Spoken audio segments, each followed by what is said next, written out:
Good morning. I'm tickled to be here today.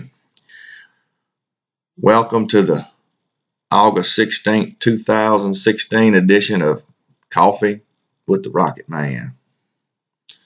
I'm giddy this morning. I'm giddy.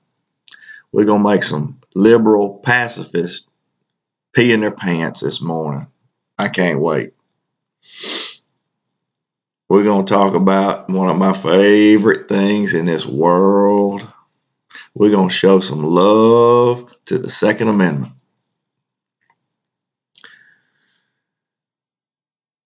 I just love it. I get giddy every time I think about it. Second Amendment. Let me tell you what it says. First of all, before I tell you what that says, I'm gonna back up just a second and title this message, Peter was packing.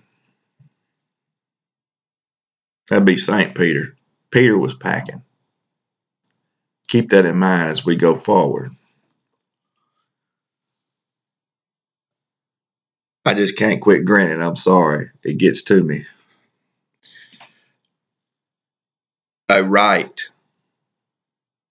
I looked it up this morning just for you before the sun even came up. Still not up. I looked up right.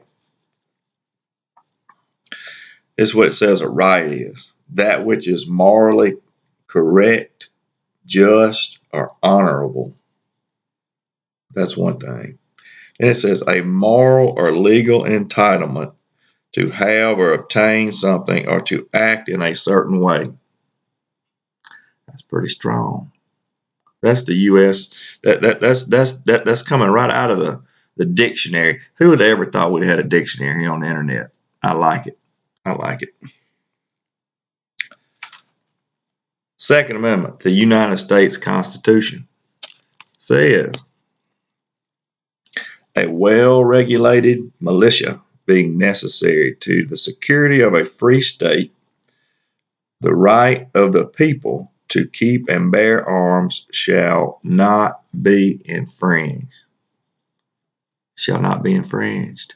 Means you don't infringe upon that right because it's a God-given thing. And it's not that they didn't put that in there, by the way, boys and girls, to make sure we could go hunting. No, they put that in there to make sure that our government couldn't take our guns. That's why, because King George III had been real bad about wanting to take theirs, and they didn't like it. So they put that in there so King Golfsalot, or the Wicked Witch of the East, couldn't take ours. That's what it's in there for. Louisiana Constitution of 1974, Article 11. I like the way this one's worded. It says the right of each citizen to keep and bear arms is fundamental and shall not be infringed. Any restriction on this right shall be subject to strict scrutiny. That's good stuff. That's good stuff. God, I don't need to ask the government if I can protect myself or my family or my friends or my coworkers. That's a God-given right. And a constitutionally given right.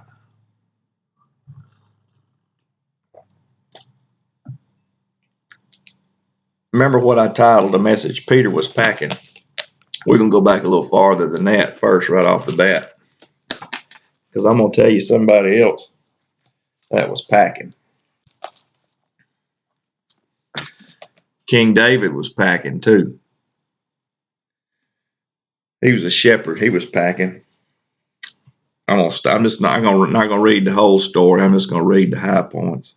I love this part. Then David spoke to the men who stood by him, saying, "What shall be done for the man who kills this Philistine and takes away the reproach from Israel. For who is this uncircumcised Philistine that he should defy the armies of the living God? He laid it out there, boys and girls. He laid it out there.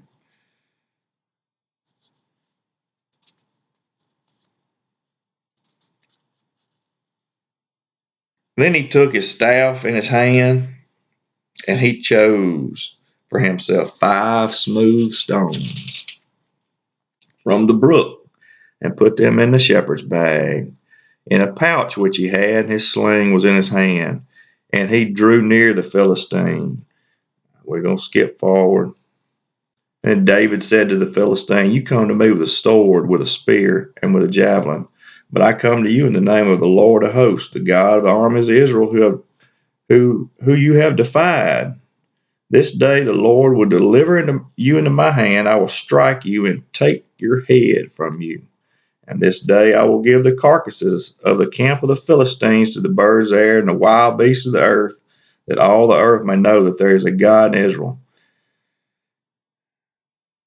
Then we go on down where it says, Then David put his hand in his bag and took out a stone, and he slung it and struck the Philistine in his forehead, so that the stone sank into his forehead, and he fell on his face to the earth. So David prevailed over the Philistines with a sling and a stone, and struck the Philistine and killed him. If he would have had a AK-47, an AR-15, Remington 7mm Magnum or whatever, instead of a slingshot, that's probably what he'd had. They didn't have those back then. And then on to the title of my message.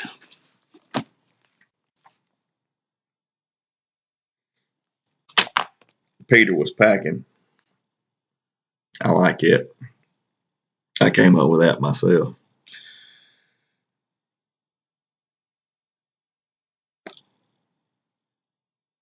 Then Simon Peter, having a sword, drew it and struck the high priest's servant and cut off his right ear. The servant's name was Malchus. That's John 18, 10 right there. My point is not that he cut off the ear. My point is he was packing. Peter was packing.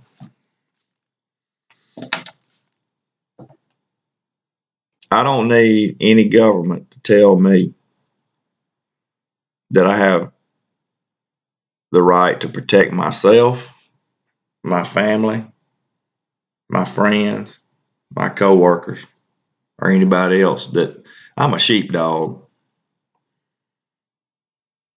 The wolf is out there. He's roaming, seeking who he can devour. Well, he might get me. He might get my friends. He might get, God forbid, my family, but he's not going to do it without me taking care of myself. People,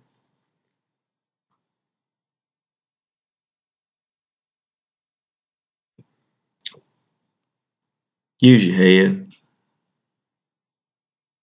People in the government try to scare you. Don't let them scare you. God gives you the right to protect yourself.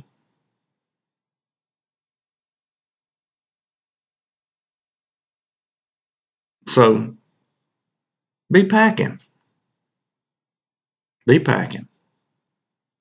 Better to have it and not need it than to need it and not have it.